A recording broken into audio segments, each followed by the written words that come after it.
تاریخی دل خراش واقعہ ہوا ہے کہ جب بھی یہ دن آتا ہے ہمیں اس واقعے کی یاد دلاتا ہے، مگر شاید بہت سارے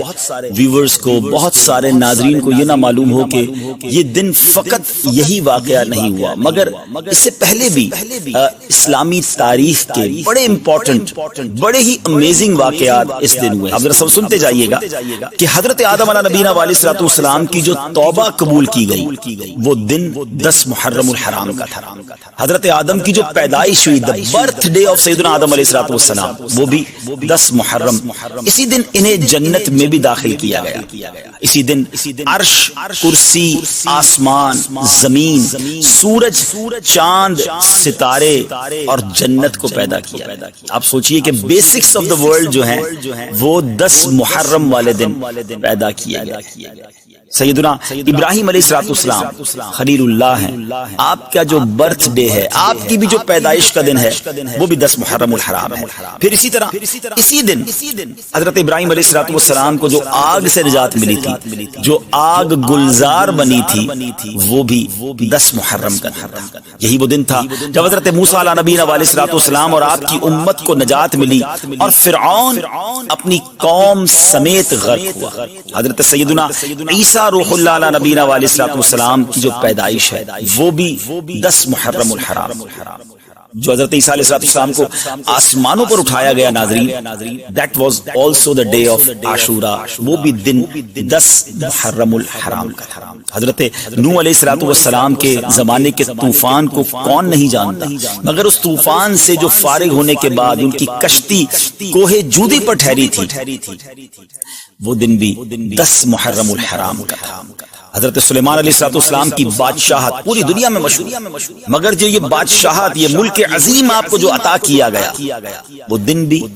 10 محرم الحرام۔ حضرت یونس علیہ السلام کا واقعہ، جو مچھلی کے پیٹ میں آپ گئے، کتنا مشکل وقت آپ نے گزارا، مگر جو مچھلی کے پیٹ سے نکلنے والا دن تھا، یعنی اس مصیبت سے نجات کا جو دن تھا،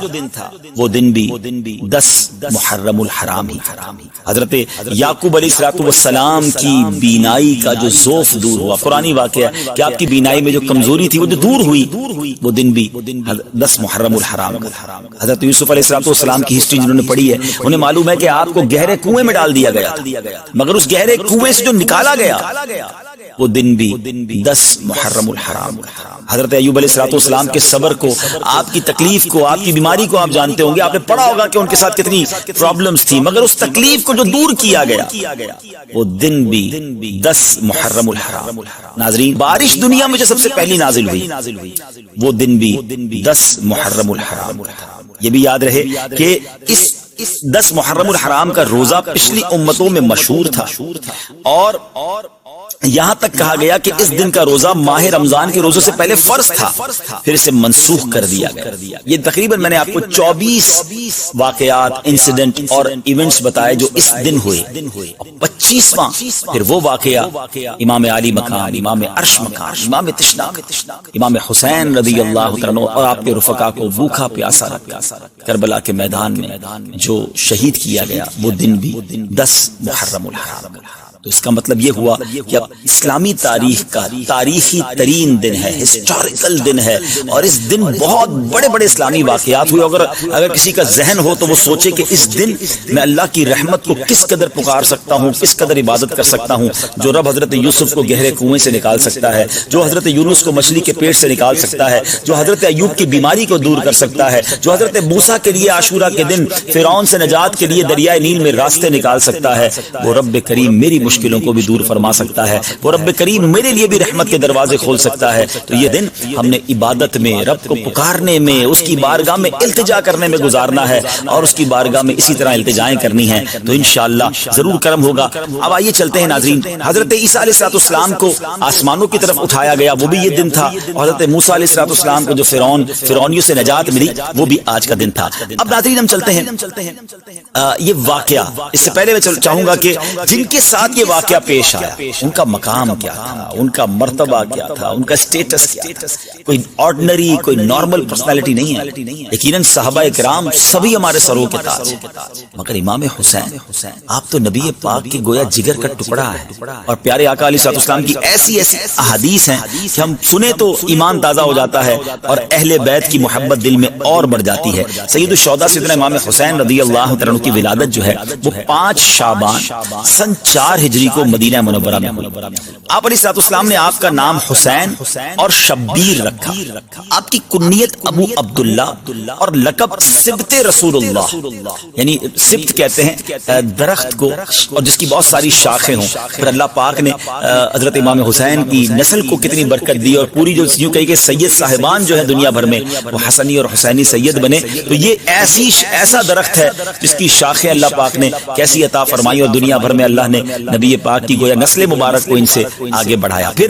ریحانۃ الرسول، پیارے آقا علیہ السلام نے ان کو جنتی نوجوانوں کا سردار قرار دیا. یعنی دونوں کو، حضرت امام حسن امام حسین کو جنتی نوجوانوں کا سردار. پیارے آقا علیہ السلام ایک اور حدیث پاک میں ارشاد فرمایا ان ابن عباس من احبہما فقط احبنی ومن ابغضہما فقط ابغضنی. جس نے ان دونوں یعنی امام حسن اور امام حسین رضی اللہ عنہما سے محبت کی، پیارے آقا فرماتے اس نے مجھ سے محبت کی، اور جس نے ان سے عداوت کی، ان سے دشمنی کی، وہ ایسا ہے جیسا اس نے مجھ سے دشمن. ناظرین ذرا غور کیجیے، میرے آقا علیہ السلام ان کو اپنے پھول کہا کرتے اور روایتوں میں آتا ہے باقاعدہ پھولوں کی طرح انہیں اسمیل بھی کیا کرتے، انہیں سونگھا بھی کرتے، انہیں چوما بھی کرتے. یہ وہ شخصیات ہیں جنہوں نے نبی پاک کے مبارک کاندھوں پہ سواری کی، اس لیے ان کو راکب دوش مصطفیٰ کہا جاتا ہے. یعنی جنہوں نے نبی پاک کے کاندھے پر سواری کی. پیارے آقا سجدے میں جاتے تو یہ شہزادے نبی پاک کی مبارک کاندھے پر آ جاتے، نبی پاک سجدہ طویل فرما دیتے، نبی پاک انہیں چوما کرتے. ایک اور میں خوبصورت بات بتاؤں، امام حسین اندازہ ہو کہ وہ شخصیت کیسی ہے. امام حسین رضی اللہ تعالیٰ وہ ہیں کہ دیکھیں ہمارے یہاں کوئی بچہ پیدا ہو، ہم سب سے پہلے کیا کرتے ہیں، کسی بزرگ کو ڈھونڈتے ہیں، کسی عالم دین کو ڈھونڈتے ہیں کہ کان میں ذرا اذان بھی دے دیں اور کوئی گٹی دے دیں. تہنیک کہلاتی ہے وہ کہ وہ کوئی چیز میٹھی چٹا دیں یا کھجور چبا کے چٹا دیں، شہد چٹا دیں، تاکہ ابتدا اچھی ہو، سٹارٹ اچھی ہو. اچھی باتیں کرنا چاہیے، سنت بھی ہے. پیارے آقا علیہ السلام کی بارگاہ میں صحابہ لے کر آتے تھے. مگر آپ کو پتہ ہے کہ امام حسین رضی اللہ تعالیٰ کی سٹارٹ کیسے ہوئی؟ جب آپ پیدا ہوئے نا تو نبی پاک علیہ السلام نے اپنی مبارک زبان امام حسین کے منہ میں دی. Try to understand. ناظرین ذرا سمجھیے کہ یعنی ان کی جو ابتدا ہے وہ نبی پاک کا لعاب دہن ہے. اچھا اذان دینے کے لیے ہم کسی بزرگ کو بلاتے ہیں، امام حسین کے کانوں میں اذان کس نے دی؟ اللہ کا نام لیا اور آواز تھی حبیب خدا کی. یعنی پیارے آقا علیہ السلام نے امام حسین رضی اللہ عنہ کی کان میں اذان دی. محبت کا لیول دیکھیے کہ ایک بار نبی پاک علیہ السلام کے مبارک صاحبزادے حضرت ابراہیم رضی اللہ عنہ نبی پاک کی گود میں ہیں اور گود میں دوسرے حصے پر امام حسین بیٹھے. جبریل امین آتے ہیں، عرض کرتے ہیں حضور دونوں میں سے ایک کو سلیکٹ کر لیں. اللہ دونوں میں سے ایک کو آپ سلیکٹ کر لیں، دونوں میں سے کوئی ایک رہے گا اور ایک نے دنیا سے جانا ہے. اب آپ کی چوائس ہے. نبی پاک کو گویا یہ اختیار دیا گیا. اب ذرا غور کیجیے، اپنا بیٹا ہے حضرت ابراہیم نبی پاک کے اپنے صاحبزادے. آپ نے دل میں خیال فرمایا یا فرمایا کہ اگر ابراہیم جاتے ہیں تو مجھے تکلیف ہوگی، لیکن اگر حسین چلے جاتے ہیں تو میرے ساتھ فاطمہ کو، مولا علی کو بھی تکلیف ہوگی رضوان اللہ تعالیٰ نے. نبی پاک نے امام حسین کو گویا سلیکٹ کیا. کچھ دنوں کے بعد حضرت ابراہیم جو نبی پاک کے اپنے صاحبزادے ہیں رضی اللہ تعالیٰ عنہ، ان کا وصال ہو. اور پیارے آقا علیہ السلام امام حسین کو دیکھ کر کہا کرتے تھے یہ میرا وہ بیٹا ہے جس کے لیے میں نے اپنا بیٹا قربان کیا. اللہ ذرا سوچیے، میرے آقا کی ایسی والہانہ محبت ہو تو پھر ہم کیوں نہ اس گھرانے سے محبت کریں، ہم کیوں نہ اپنا سب کچھ امام حسین اور ان کی آل پر قربان کر دیں. یہ کیسا گھرانہ ہے. اعلیٰ حضرت امام اہل سنت سے پوچھیے نا، آپ کہتے ہیں کیا بات رضا اس چمنستان کرم کی. فرماتے ایسا کرم کا چمنستان ہے، ایسا کرم کا باغ ہے. کیا بات رضا اس چمنستان کرم کی، زہرا ہے کلی جس میں حسین اور حسن. کیا بات رضا اس چمنستان کرم کی، کیا بات رضا اس چمنستان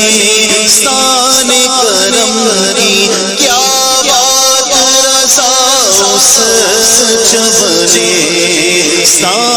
کرم کی سہرا ہے کلی جس میں حسین اور حسن پھول سہرا ہے کلی جس میں حسین اور حسن پھول. اب امید ہے کہ سچی بات تو یہ ہے کہ پھر بھی ہماری اوقات بھی ہماری اوقات کیا ہے کہ ان بڑی ہستیوں کا ہم ذکر کریں. نہ ہمارے پاس الفاظ ہیں، نہ ہم ان کی شان بیان کر سکیں. ہم تو صرف یہ دامن پھیلائے آج پروگرام کے لیے آ گئے ہیں کہ ان کا ذکر کریں گے، اچھوں کا ذکر کریں گے، بڑوں کا ذکر کریں گے، سرکاروں کا ذکر کریں گے، تو ہماری جھولیاں بھی بھر دی جائیں گی. اعلیٰ حضرت کہتے ہیں نا کہ کیسے آقاؤں کا بندہ ہوں رضا، بول بالے میری سرکاروں کے. اللہ ان کے صدقے ہماری مغفرت فرما دے. ہم قابل بھی نہیں ہیں. ہم شہدائے کربلا کا، امام حسین کا، گھرانہ مصطفیٰ کا ہم کیا ذکر کریں. بس ہم تو خیرات لینے آئے ہیں کہ ان کا ذکر کریں گے تو ہماری جھولیاں بھر دی جائیں گی. تو اب امام حسین رضی اللہ تعالیٰ کے بچپن، ابھی جب آپ کی ولادت ہوئی ہے نا، حضرت ام الفضل فرماتی ہیں کہ ایک روز میں نبی پاک علیہ السلام کی خدمت میں حاضر میں نے دیکھا کہ امام حسین نبی پاک علیہ السلام کی گود میں ہیں، اور میں کیا دیکھتی ہوں کہ پیارے آقا کے چشمان کرم سے آنسوؤں کی جھڑی لگی ہوئی. ام الفضل کہتی کہ حضور میرے ماں باپ آپ پر قربان، حضور یہ حالت کیوں ہے، کیا وجہ ہے؟ نبی پاک علیہ السلام نے فرمایا کہ ابھی جبریل امین میرے پاس آئے، انہوں نے خبر فرمائی کہ میری امت اس فرزند کو قتل کرے. میں نے کہا کیا اس کو، یعنی امام حسین کو؟ فرمایا ہاں، اور میرے پاس اس کے مقتل کی سرخ مٹی بھی لائی.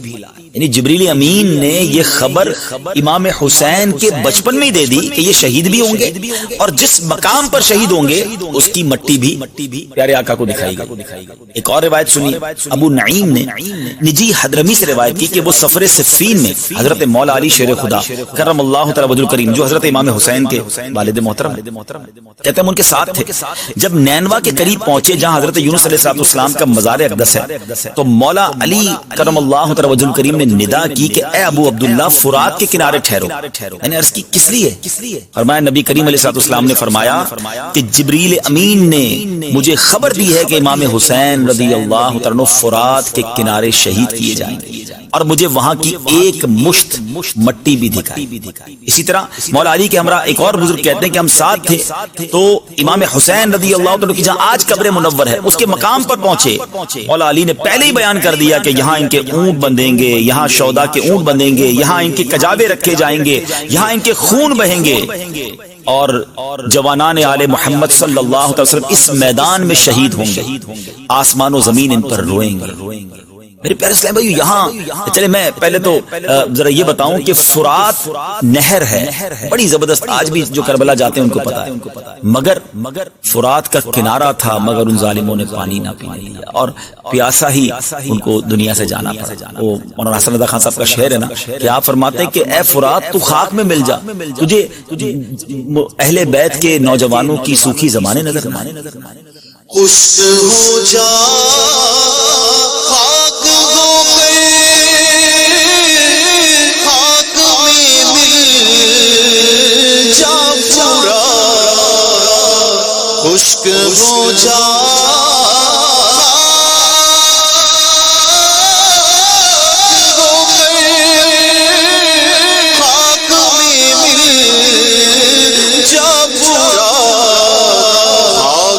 تجھ پر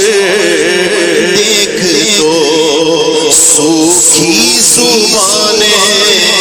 اہل بیت، خاک تجھ پر دیکھ تو سوکھی زبانیں اہل بیت. اب ناظرین یہاں جو بات بڑی اہم سمجھنے والی ہے، دیکھیں نبی پاک علیہ السلام کو بچپن سے معلوم تھا کہ امام حسین شہید ہوں گے، مولا علی کو معلوم ہے، بی بی فاطمہ کو معلوم ہے رضوان اللہ تعالیٰ عنہ مجمعین، اور صحابہ کرام کی بڑی جماعت کو، یعنی مدینہ منورہ بھی مشہور ہو چکا تھا کہ نواسہ رسول شہید کیے جائیں. اب بڑا ریلیونٹ کوسچن ہے، بڑا اہم سوال ہے کہ جناب نبی پاک علیہ السلام تو وہ ہیں جو اشارہ کریں تو چاند دو ٹکڑے ہو جاتا ہے، آپ دعا فرمائیں تو ڈوبا سورج پلٹ آتا ہے، بڑے بڑے مسائل، بڑے بڑے پرابلم لے کر صحابہ آتے اور نبی پاک ہاتھ اٹھاتے، ان کے مسائل حل ہو جاتے. ٹوٹی پنڈلی لے کر آتے، پیارے آقا جوڑ دیتے. نکلی آنکھ لے کر آتے، نبی پاک لگاتے، وہ آنکھ روشن ہو جاتی. وہ آقا علیہ الصلوۃ والسلام جن کے پاس اتنا اختیار اور محبت کا عالم یہ کہ نبی پاک فرمایا حسین مجھ سے اور میں حسین سے ہوں. جب پتا چل گیا کہ ان کو شہید کیا جائے گا تو ایک بار کبھی نبی پاک نے اللہ کی بارگاہ میں دعا کی،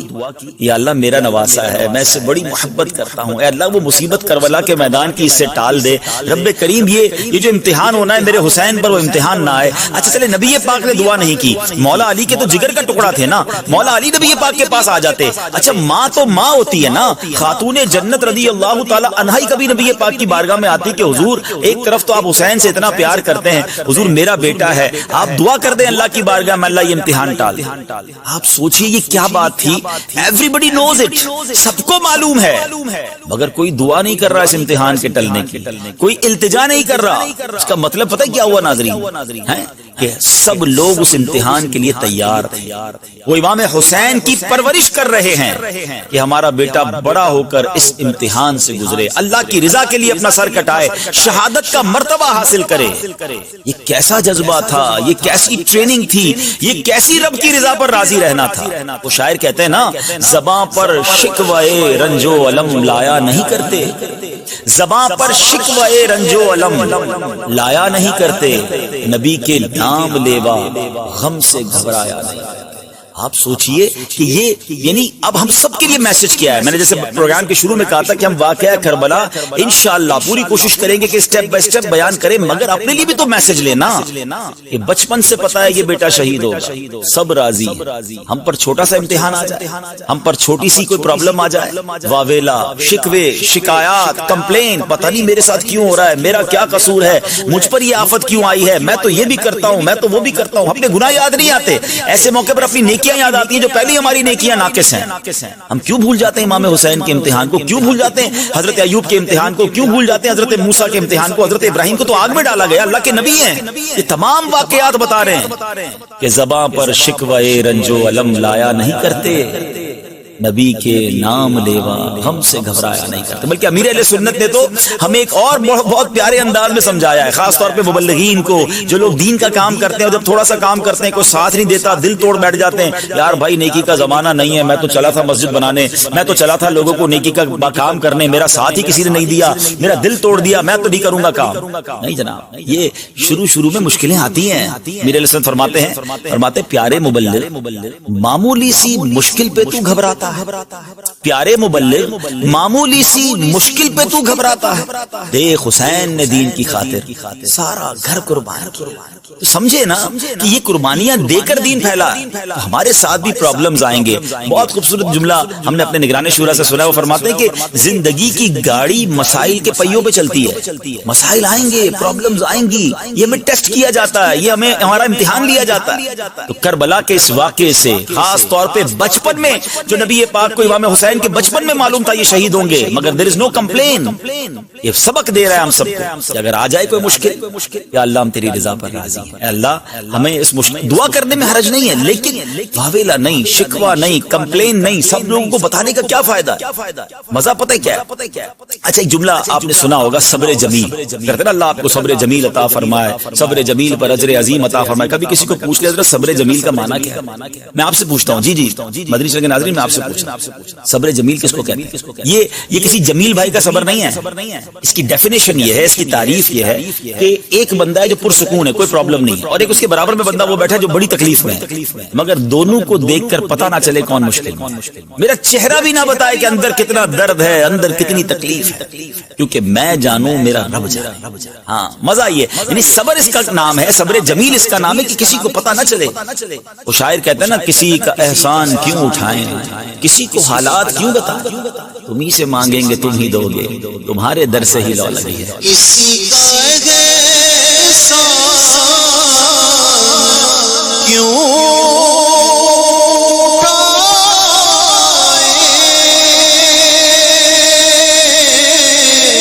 اور کسی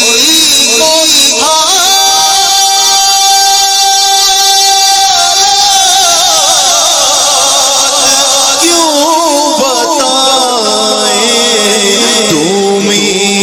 سے مانگیں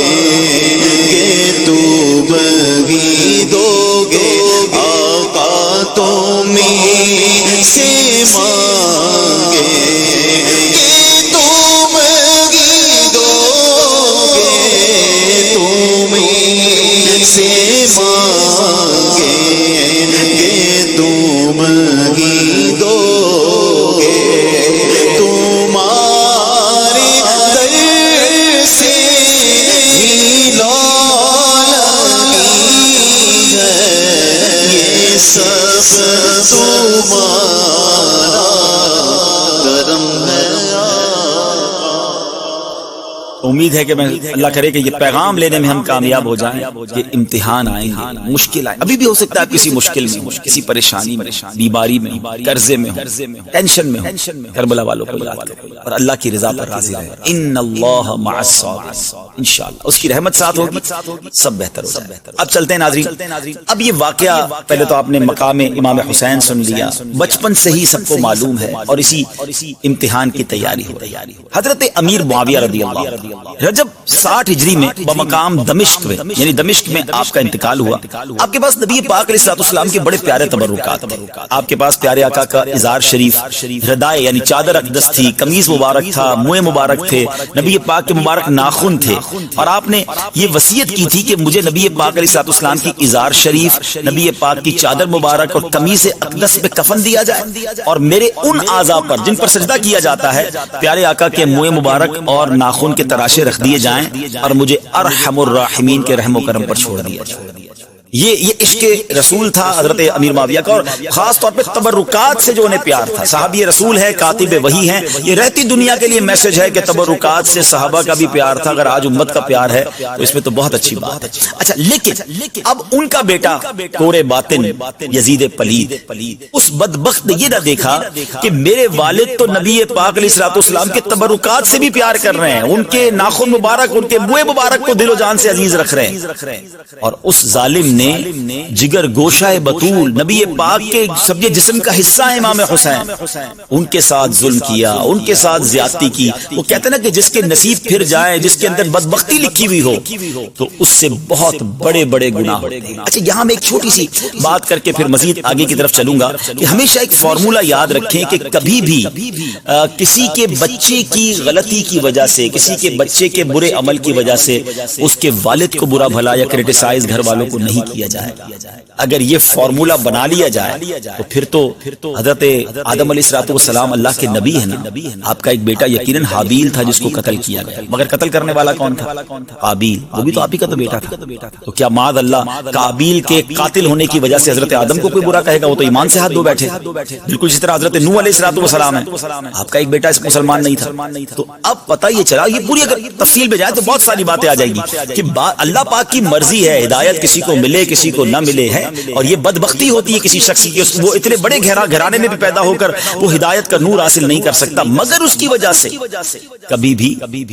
کسی کے اولاد کی وجہ سے والد کو برا بھلا نہیں کہا جائے گا تو یہاں یہ بات بھی ہمیں یاد رکھنی ہے اب کیا ہوا کہ حضرت امیر معاویہ رضی اللہ تعالیٰ کے وصال کے بعد یزید بدبخت جو ہے یہ تخت پر بیٹھ گیا اور اس نے قبضہ کر لیا اور اس نے اپنی بیعت کے لیے اس زمانے میں سمجھے اوتھ لیا جاتا تھا حلف لیا جاتا تھا یا بیعت لی جاتی تھی کہ بھائی آپ اس امیر المومنین کے یا اس سلطنت کے حاکم کی بیعت کر لیں اور اس کو فالو کریں گے اس کے رولز ریگولیشن کو آپ اپنائیں گے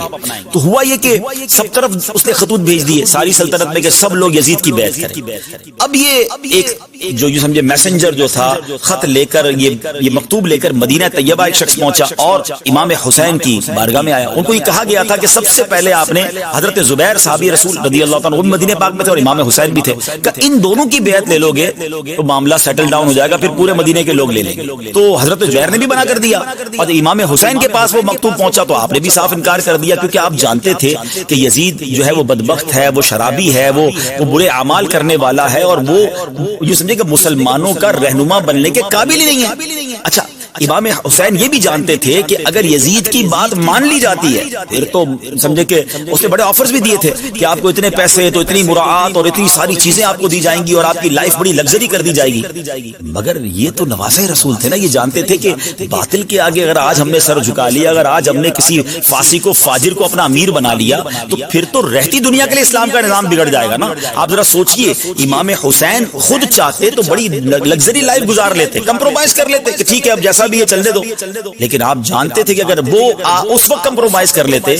تو پھر رہتی دنیا کے لیے ایگزامپل بن جاتی کہ آج بھی لوگ کہتے ہیں جب امام حسین کمپرومائز کر سکتے ہیں تو ہم بھی کمپرومائز کر لیں۔ آپ نے کمپرومائز نہیں کیا، آپ نے اس کی بات نہیں مانی، آپ نے اپنا سر کٹانا قبول کر لیا مگر دین کے پرچم کو بلند کر گئے۔ وہ شاعر کہتے ہیں نا، قتل حسین اصل میں مرگ یزید ہے، اسلام زندہ ہوتا ہے ہر کربلا کے بعد۔ آپ نے اپنی جان تو لٹا دی مگر اسلام کو زندہ کر گئے۔ تو اب جب آپ نے اس کی بات نہیں مانی ناظرین، تو اب آپ سمجھ گئے کہ اب یزید نے بہت ظلم کرنا ہے، اب مجھ پر حملے کرنے۔ اور سبحان اللہ، یہاں علماء کہتے ہیں کہ ایک اور ادب بھی تھا کہ میں مدینہ پاک میں ہوں اور یہاں قتل و غارت گری ہوگی، تو شہر مدینہ میں میرے آقا کے شہر میں بد امنی نہ ہو، یہاں قتل و غارت گری نہ ہو، یہاں پر جو ہے نا وہ بے ادبی نہ ہو، تو بہتر یہی ہے کہ میں مدینہ چھوڑ کر چلا جاؤں۔ اب ذرا سوچئے ناظرین، یہ مدینہ چھوڑنے کی بات پتہ ہے کون کر رہا ہے؟ میں اور آپ مدینے جاتے نا اور مدینے سے واپس آئے تو دل پر قیامت ٹوٹ جاتی ہے۔ کہتے نا کہ طیبہ سے لوٹنا کسی عاشق سے پوچھئے، طیبہ سے لوٹنا کسی عاشق سے پوچھئے، ایسا لگے کہ روح بدن سے نکل گئی۔ ایک عاشق رسول کی روح بدن سے نکل جاتی ہے تو جو پیدا ہی مدینے میں ہوا۔ ذرا سوچیں، زندگی کے کم و بیش 50 سال آپ نے مدینے میں گزارے، مدینے کی پیدائش ہو اور پھر جن کے نانا جان کا مزار وہاں پر ہو، آپ سوچئے کہ کس قدر محبت ہوگی مدینے سے۔ اور جب آپ مدینہ منورہ سے نکلے نا ناظرین، تو اس کو جس طرح اللہ اکبر جو علماء نے اور جو داستان رقم کی ہے اگر وہ دیکھیں تو عقل حیران ہو جاتی ہے کہ اس وقت کیا ہوا تھا۔ اب یہ شعبان کی چوتھی رات تھی اور اس کے 3 پہر گزر چکے ہیں اور نرم نرم ہوا کے جھونکے سونے والوں کو تھپک تھپک کر سلا رہے، ستاروں کے سنہرے رنگ میں کچھ کچھ سفیدی ظاہر ہو چلی ہے،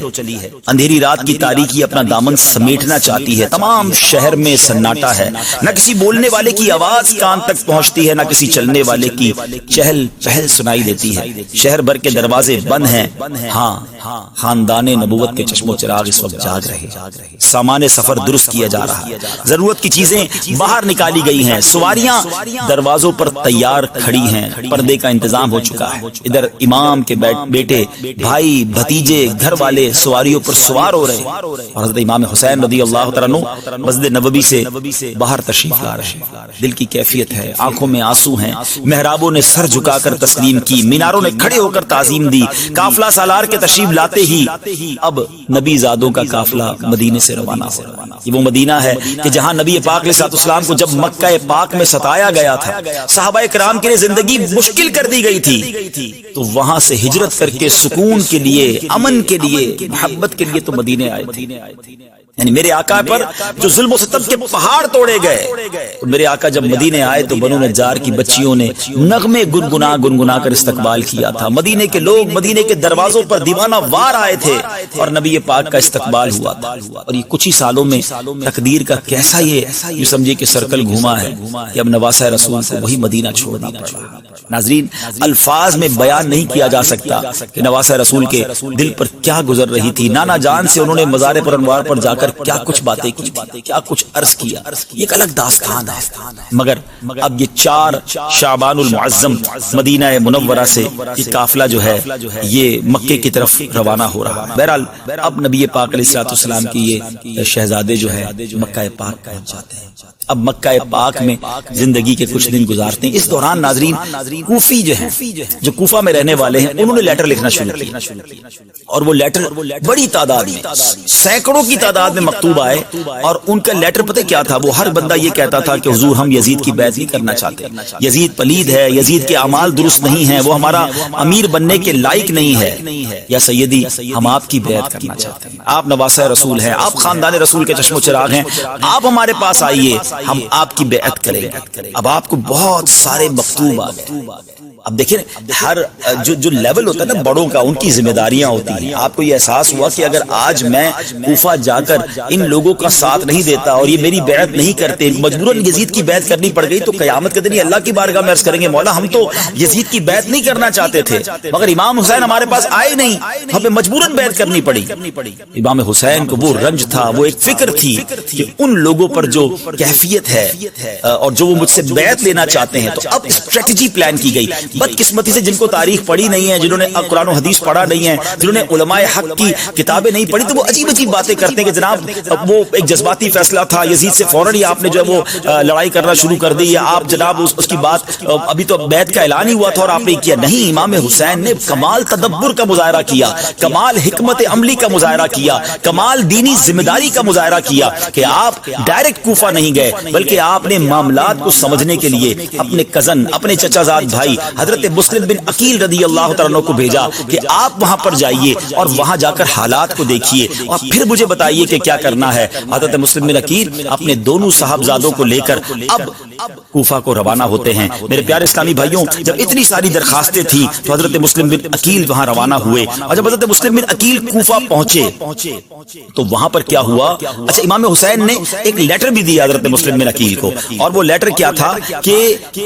تم نے مجھے ریکویسٹ کی ہے، کوفہ والوں سے فرمایا کہ تمہاری ریکویسٹ پر ہم حضرت مسلم کو روانہ کرتے ہیں، ان کی نصرت، ان کی حمایت یعنی ان کا سپورٹ کرنا تم پر لازم ہے۔ حضرت مسلم اپنے دو فرزند محمد اور ابراہیم رضی اللہ تعالیٰ عنہما کو بھی ساتھ لے کر گئے جو ان کے بڑے پسندیدہ بیٹے تھے، اور اب حضرت مسلم جب کوفہ پہنچے آپ نے مختار بن ابی عبید کے گھر پر قیام فرمایا۔ اب جب جیسے ہی لوگوں کو پتہ چلا کہ حضرت امام حسین کے نمائندے آ گئے ہیں، حضرت مسلم بن عقیل آ گئے ہیں، تو جوگ تر جوگ ازدحام جمع ہو گیا، رش جمع ہو گیا، اور تقریباً دیکھتے ہی دیکھتے کہ 12,000 لوگوں نے حضرت مسلم بن عقیل کے ہاتھوں پر بیعت کر لی، یعنی گویا حضرت امام حسین کے یہ نمائندے تھے، ان کے بہاف پر یہ بیعت ہو رہی تھی، تو انہوں نے فوراً بیعت کر لی، اور جناب بڑا ان کا ویلکم ہوا، بڑا ان کا استقبال ہوا۔ حضرت مسلم بن عقیل نے دیکھا کہ یہ کوفہ کے لوگ تو بہت سپورٹ کر رہے ہیں، بہت پیار کر رہے ہیں، everybody want to welcome Imam Hussain, وہ حضرت امام حسین کے اتنے چاہنے والے ہیں، تو آپ نے کیا کیا کہ حضرت امام حسین کو لیٹر لکھا۔ اب جو ٹرننگ پوائنٹ ہے نا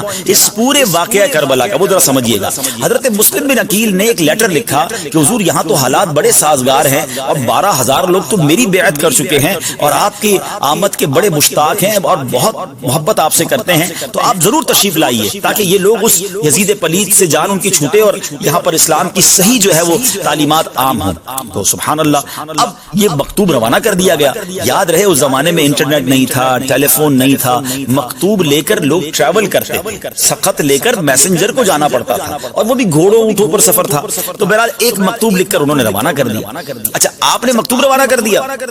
اچھا، اس وقت جو کوفہ کے گورنر تھے نا وہ حضرت نعمان بن بشیر رضی اللہ تعالیٰ صحابی رسول تھے۔ اچھا، انہوں نے کیا کیا کہ انہوں نے سارے معاملات کو دیکھا تو کوئی مخالفت نہیں کی، وہ جانتے تو وہ امام حسین سے وہ بھی محبت کرتے تھے، لیکن انہوں نے صرف یہ کہا کہ دیکھو جو تم کام کر رہے ہو نا یہ یزید کو پتہ چلے گا تو وہ تمہارے بڑا خلاف ہو جائے گا، لیکن اس کے علاوہ کوئی روک ٹوک نہیں کی، بالکل ایک لینین سا معاملہ رکھا کہ ٹھیک ہے وہ جو معاملہ ہو رہا تھا اس کو ہونے دیا۔ مگر اہل کوفہ میں سے کچھ بدبخت بھی تو تھے نا، انہوں نے یزید کو خط لکھا کہ نعمان بن بشیر جو ہیں صحابی رسول رضی اللہ تعالیٰ یہ خاموش بیٹھے ہوئے ہیں اور مسلم بن عقیل آ گئے ہیں رضی اللہ تعالیٰ اور امام حسین کے نام پر بیعت لے رہے ہیں اور یہ معاملہ تمہارے خلاف جا رہا ہے۔ جیسے یزید پلید کو یہ پتا چلا کہ یہ تو پاسا ہی پلٹ جائے گا، تو اب یزید نے کیا کیا کہ ابن زیاد، یہ ابن زیاد جو ہے یہ بصرہ کا اس وقت والی تھا، اس کو کوفہ کا گورنر بنایا اور فوراً کا تم وہاں پہنچو، اور حضرت نعمان بن بشیر رضی اللہ تعالیٰ کو سیک کر دیا، اپنی ذمہ داری سے فارغ کر دیا کہ اب آپ گورنر نہیں ہیں، اب کوفہ کے گورنر کون؟ اب ابن زیاد کوفہ کا گورنر ہوگا۔ اچھا، ابن زیاد ایسا مکار تھا کہ اس کو یہ تو پتہ چل گیا تھا کہ ہزاروں لوگ امام حسین کے چاہنے والے وہاں موجود ہیں اور میں جا رہا ہوں ان کو روکنے کے لیے، ان کے خلاف کام کرنے کے لیے، تو میں کوفہ میں داخل کیسے ہوں گا؟ تو اس بدبخت نے پلان کیا اس نے بصرہ کے حجازی لوگ جو عرب کے لوگ ہوتے ہیں نا اس والا حلیہ اپنایا، رات کو انٹری دی۔ اچھا، کوفہ میں یہ اطلاع تھی کہ خط تو لکھا جا چکا ہے، کسی دن بھی امام حسین آ جائیں گے، تو کوفہ کے لوگ رات کو جمع ہوتے تھے، دیکھتے تھے کہ کوئی آنے والا ہے تو ہم استقبال کریں، تو دیکھا کہ ایک عربی لباس میں شخص آ رہا ہے، ایک حجازی لباس میں شخص آ رہا ہے، تو لوگوں نے نعرے لگانا شروع کر دیے کہ امام آ گئے، وہ سمجھے کہ امام حسین آ گئے، مگر یہ تھا بدبخت ابن زیاد، اور یہ چھپتا چھپاتا گورنر ہاؤس میں داخل ہو گیا۔ جیسے ہی گورنر ہاؤس میں داخل ہوا تو لوگوں کو سمجھ آئی کہ یہ تو امام حسین نہیں، یہ تو ابن زیاد ہے۔ اب اس ابن زیاد بدبخت نے ناظرین جو پلان کیا نا وہ بڑا خطرناک پلان تھا۔ اب جیسے ہی ابن زیاد اندر گیا اور وہ اپنے گورنر ہاؤس پہ چلا گیا تو حضرت امام مسلم بن عقیل اس وقت ہانی بن عروہ کے مکان میں اقامت کر رہے تھے، یعنی ان کی رہائش ایک شخص تھا جس کا نام ہانی بن عروہ تھا، اس کے گھر میں آپ رہتے تھے۔ تو ابن زیاد نے کیا کیا کہ ہانی کو اپنے کارکنان بھیجے، فوج بھیجی، اور پہلے تو ہانی کو گرفتار کر لیا، یعنی جو ہوسٹ تھا، جس نے پناہ دی تھی یا جس نے رہائش دی تھی، اسی کو گرفتار کر لیا۔ اچھا جیسے ہی گرفتار کیا حضرت مسلم کو بھی پتہ چل گیا تو آپ نے لوگوں کو کہا کہ چلو چلتے ہیں گورنر ہاؤس۔ دیکھتے ہی دیکھتے ناظرین 40,000 افراد گورنر ہاؤس کے گرد جمع ہو، پورے گورنر ہاؤس کو جو بھی مکان تھا یا جو بھی عمارت تھی اس کو گھیرے میں لے لیا، اور اب صرف حضرت مسلم بن عقیل کے اشارے کی دیر تھی۔ یہ 40,000 کا لشکر اندر جاتا تو سب تہس نہس ہو جاتا اور کنٹرول کوفہ کا حضرت مسلم بن عقیل کو مل جاتا اور معاملہ سارٹ آؤٹ ہو جاتا، مگر حضرت مسلم بن عقیل جنگ کرنے نہیں گئے تھے۔ اور سبحان اللہ کیا تربیت تھی آپ کی، آپ نے ایسا کوئی آرڈر نہیں دیا۔ اندر اس کو پتہ چل گیا ابن زیاد کو کہ باہر تو 40,000 کا لشکر ہے، یہ لوگ تو اگر اندر آئیں گے تو تہس نہس کر دیں گے اور سارا میرا معاملہ الٹ پلٹ ہو جائے گا۔ اس بدبخت نے پلان کیا کہ اس نے اپنے